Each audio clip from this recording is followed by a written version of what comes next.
Bonjour. Bonjour à vous tous.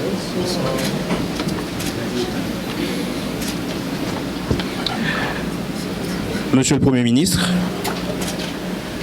Mesdames, Messieurs les officiels du gouvernement, directeurs généraux, chefs de cabinet, secrétaires d'État,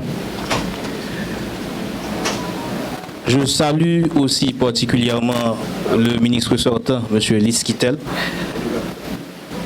Je salue également le représentant du directeur général du ministère de l'Intérieur et des collectivités territoriales. Mesdames, Messieurs les directeurs techniques, coordonnateurs d'unité, cadres, membres du personnel du ministère, distingués invités, vous tous en vos rangs, titres et qualités, et surtout nos amis de la presse et mon homologue de la primature. En mon nom personnel et en celui du ministère de l'Intérieur et des collectivités territoriales, je vous souhaite la plus cordiale des bienvenues à cette cérémonie qui consacrera la prise de fonction d'un nouveau titulaire à la tête du ministère de l'Intérieur et des collectivités territoriales. Ministère de l'Intérieur, organisme chargé de définir, de concrétiser la politique du pouvoir exécutif en ce qui concerne la décentralisation, mais de manière générale, les collectivités territoriales, l'immigration, l'émigration, la protection civile, entre autres. Mesdames, Messieurs, en quittant ses fonctions le 10 du mois en cours, le ministre Lys Kittel vient de boucler une laborieuse période à la tête du ministère. Et c'est de fait, nous voilà donc en ce jour, en ce lieu, pour la prise de fonction, disais-je, du nouveau titulaire AI du ministère de l'Intérieur en la personne du docteur Ariel Henry, qui a été déjà aux commandes du ministère par le passé, nous profitons pour le souligner. Ainsi donc, j'ai le privilège d'abord et l'insigne honneur, quant à présent, d'inviter le ministre sortant, M. Lys Kittel, pour ses propos de circonstance au pupitre.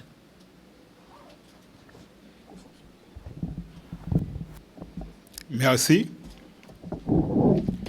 Monsieur le Premier ministre, Monsieur le directeur de cabinet, chers invités en vos rangs, titres et qualités, je vous dis tout d'abord, Premier ministre, bon retour chez vous. Vous avez déjà été le titulaire du ministère et vous êtes seulement de retour. Pour être à la tête du gouvernement, de ce gouvernement, nul autre que vous n'est à même de diriger le ministère de l'Intérieur qui est chargé tout d'abord de la politique territoriale du gouvernement, de l'État haïtien. Maintenant, le ministère de l'Intérieur a plusieurs fonctions et moi personnellement, j'ai eu beaucoup à travailler pour améliorer, comme vous le savez, un dossier qui me tient à cœur, qui est le dossier des documents d'identité des Haïtiens vivant tant en Haïti que dans la diaspora. Aujourd'hui, Monsieur le Premier ministre, on est arrivé en Haïti à donner un turnaround pour le passeport local demandé en Haïti. On peut livrer ça le même jour. Quelqu'un n'a plus besoin d'avoir un parrain, de demander à un directeur général. La personne peut payer son urgence, se présenter le matin et avoir son passeport le même jour. Parallèlement aussi, pour l'étranger, on a réussi, dans le cas de Paris, vous savez qu'on a fait les tests, à livrer des passeports en 48 heures, ouvrables. C'est-à-dire la personne est arrivée à demander son passeport le jeudi. Le lundi qui suit, la personne a eu son passeport. Je pense que pour le service à la communauté, surtout pour la diaspora, c'est un pas important parce que le document d'identité, surtout pour les gens de la diaspora qui contribuent la plus grande partie des devises qui rentrent dans le pays, c'est important pour eux parce qu'ils sont obligés d'avoir ce document d'identité pour pouvoir fonctionner à l'étranger. C'est obligatoire. Je dois vous dire aussi, Monsieur le Premier ministre, chers invités, moi-même, qui suis un fervent des nouvelles technologies, j'ai signé des protocoles d'accord avec des entités qui s'associent avec nous. Et dans certaines villes, on est en train de faire l'identification unique du patrimoine bâti de ces communes.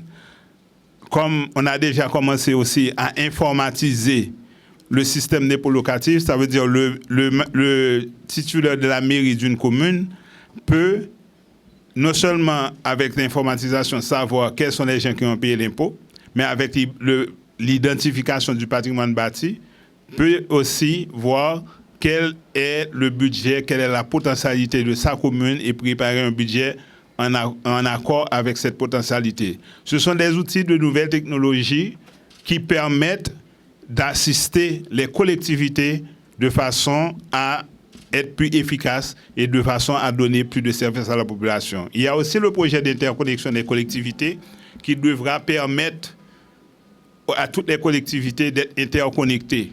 Donc, il nous faudra, Monsieur le Premier ministre, comme je vous parlais tantôt, aussi une infrastructure qui pourra relier les différentes entités gouvernementales, ce qu'on appelle un backbone gouvernemental qui ne dépendra pas des compagnies de communication qui, pour le moment, des fois, ils ont des problèmes, mais l'État, c'est un instrument prioritaire, stratégique, et se doit d'avoir son propre instrument. Donc, moi, j'ai ainsi essayé d'insuffler le vent des nouvelles technologies. Et comme je vous ai dit à plusieurs reprises, les nouvelles technologies nous permettent de faire un bond en avant nous-mêmes qui sommes des petits pays parce qu'on n'avait pas d'infrastructure, mais l'infrastructure numérique nous permet d'être au même pas que les grands pays. Parce que les grands pays aujourd'hui, vous demandez un passeport, ils ne vous donnent pas ça le même jour. Dans les grands pays que les États-Unis ou au Canada, si vous êtes en outre-mer, on ne va pas vous donner le passeport en 2 jours, 3 jours, 4 jours ouvrables. Vous avez un temps pour attendre. Donc, en utilisant ça, on peut avancer. Je ne vais pas être trop long parce qu'il y a beaucoup de choses qui se font au niveau du ministère. Vous êtes de retour chez vous, Monsieur le Premier ministre. Vous êtes un habitué. Vous êtes retourné au bercail. Donc, je vous cède la parole. Merci.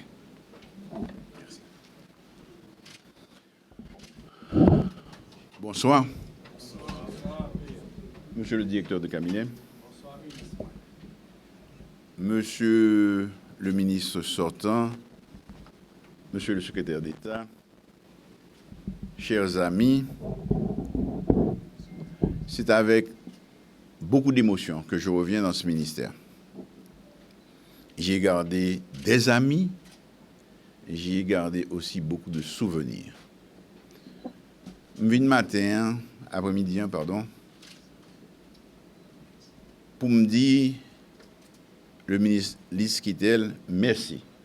Merci pour avoir servi son pays pendant 16 mois. Nous faisons un pile bail ensemble. Et je pense qu'on va toujours continuer à aider le pays.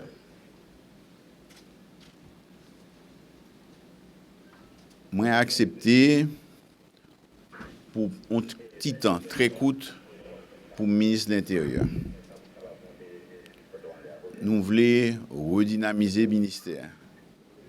Et nous comptons sur chaque monde qui travaille ici, sur l'éthique,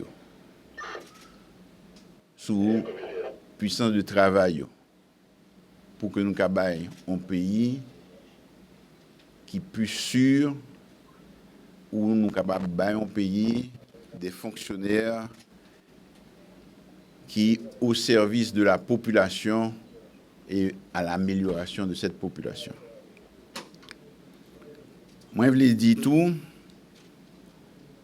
que moi, choisi un petit peu à la va-vite et m'excuser. Je choisi comme chef de cabinet, moi, ici de là, un monde qui a une grande expérience de ministère. Ça. Il était directeur général ministère intérieur et collectivités territoriales. Il était assistant directeur de cabinet, moi, l'MT ministre. Et c'est lui qui n'a pas plus souvent que moi. N'empêche que préoccupation nous, après pas moi, et que accessibilité moi gagne. Et tout le monde qui travaille dans le ministère de l'Intérieur, que je connais toujours accessible, n'a fait à travers M. Paul-Henri Voltaire, que je choisis comme chef de cabinet.